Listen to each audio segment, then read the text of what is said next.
हरे कृष्णा। राधे राधे। आप सभी का स्वागत है मेरे YouTube channel life with Radha Madhav में। हम सब जानते हैं इस वक्त बहुत ही उत्तम मास पुरुषोत्तम मास चल रहा है। ये मास बाकी मासों की तुलना में 1000 गुना फल देने वाला होता है। इसलिए इस माह को यूं ही व्यर्थ न करते हुए ज्यादा से ज्यादा समय भक्ति में ही लगाएं। पिछले अध्यायों में हमने जिस कथा को पढ़ा एवं सुना था, आज उस कथा को आगे बढ़ाते हुए पुरुषोत्तम मास महात्म्य में अध्याय 3 का पाठ करेंगे। सबसे पहले पहले हम गणपति जी का आवाहन करते हैं। गणपति के नाम से विघ्न बाधा टल जाते हैं, जो कोई प्यार से पुकारे उसके ही हो जाते हैं। बोलो गणपति महाराज की जय। गुरु शरण गति छाड़ी के करे भरोसा और सुख संपत्ति को कह चली नहीं नरक में ठौर। गुरु महाराज की जय। मल मास का बैकुंठ में जाना।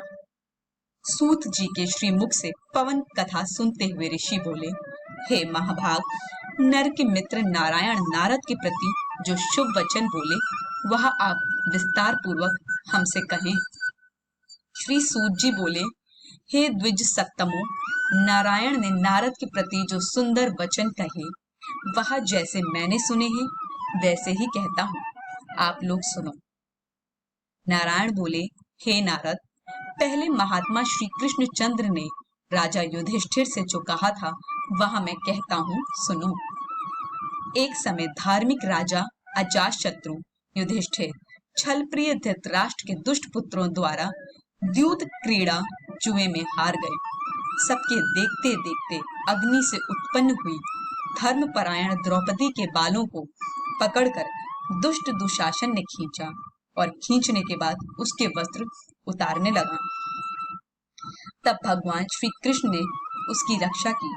पीछे पांडव राज्य को त्याग काम्य वन में चले गए। वहां अत्यंत क्लेश से युक्त वे वन के फलों को खाकर जीवन बिताने लगे।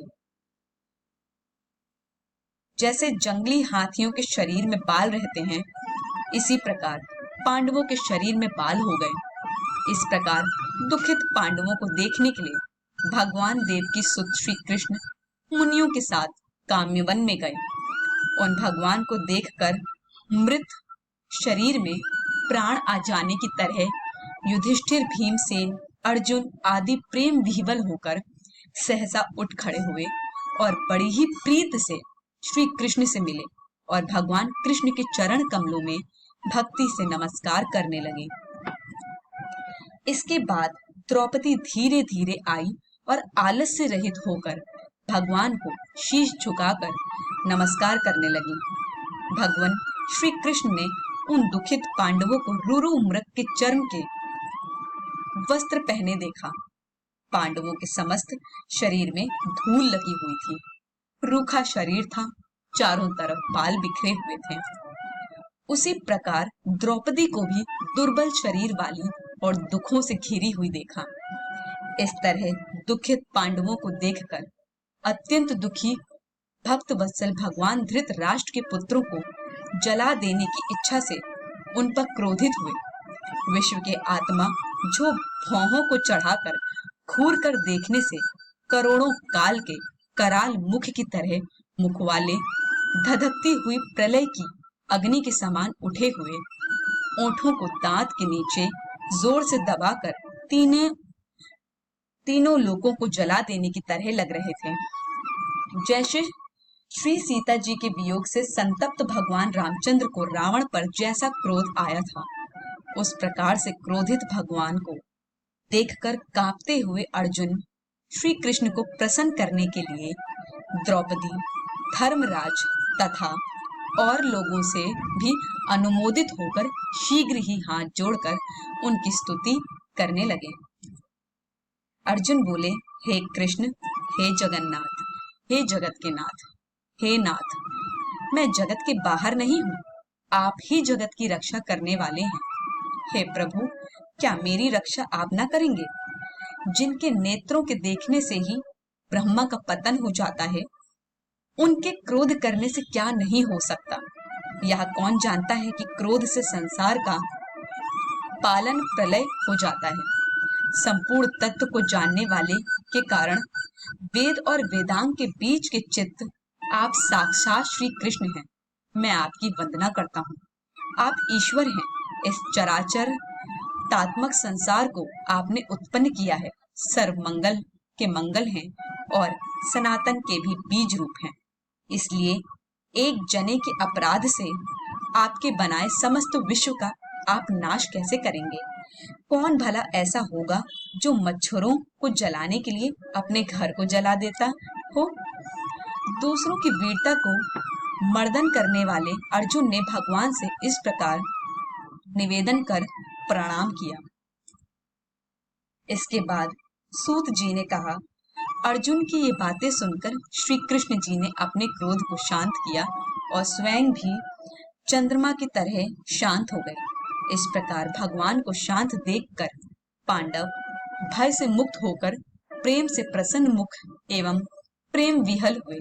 सभी ने भगवान को प्रणाम किया और जंगली कंद, मूल, फल आदि से उनकी पूजा की। फिर श्री नारायण भगवान बोले, तब शरण में जाने योग्य भक्तों के ऊपर कृपा करने वाले श्री कृष्ण को प्रसन्न जान विशेष प्रेम से भरे हुए नम्र अर्जुन ने उन्हें बारंबार नमस्कार किया और जो प्रश्न आपने हमें किया है वही प्रश्न उन्होंने श्री कृष्ण से किया। इस प्रकार अर्जुन का प्रश्न सुनकर क्षण मात्र मन से सोचकर अपने सुहाद्र पांडवों को और व्रत को धारण की हुई द्रौपदी को आश्वासन देते हुए वक्ताओं में श्रेष्ठ श्री कृष्ण पांडवों से हितकर वचन बोले। श्री कृष्ण जी बोले, हे राजन, हे महाभाग, हे विभव, अब मेरे वचन सुनो। आपने यह प्रश्न अपूर्व किया है। आपको उत्तर देने में मुझे उत्साह हो रहा है। इस प्रश्न का उत्तर गुप्त से गुप्त है, ऋषियों को भी नहीं विदित है। फिर भी हे अर्जुन, मित्र के नाते अथवा तुम हमारे भक्त हो, इस कारण से हम कहते हैं। हे सुब्रत, वह जो उत्तर है वह अति उग्र है, अतः क्रम से सुनो।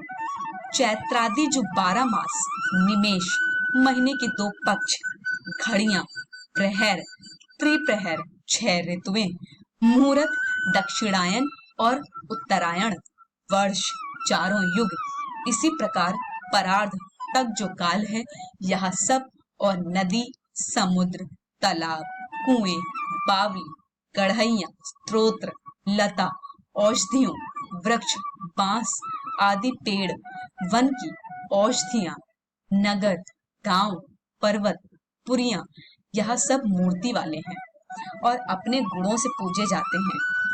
इसमें ऐसा कोई अपूर्व व्यक्ति नहीं है जो अपने अधिष्ठाता देवता के बिना रहता हो। अपने अपने अधिकार में पूजे जाने वाले यह सभी फल को देने वाले हैं। अपने अपने अधिष्ठाता देवता के योग के महात्म्य से यह सब भाग्यवान है। हे पांडुनंदन, एक समय अधिक मास उत्पन्न हुआ। उस उत्पन्न हुए असहाय निंदित मास को सब लोग बोले कि यह मलमास सूर्य की संक्रांति से रहित है, अतः पूजने योग्य नहीं है। यह मलमास मल रूप होने से छूने योग्य भी नहीं है और न शुभ कार्यों में अग्रणी है।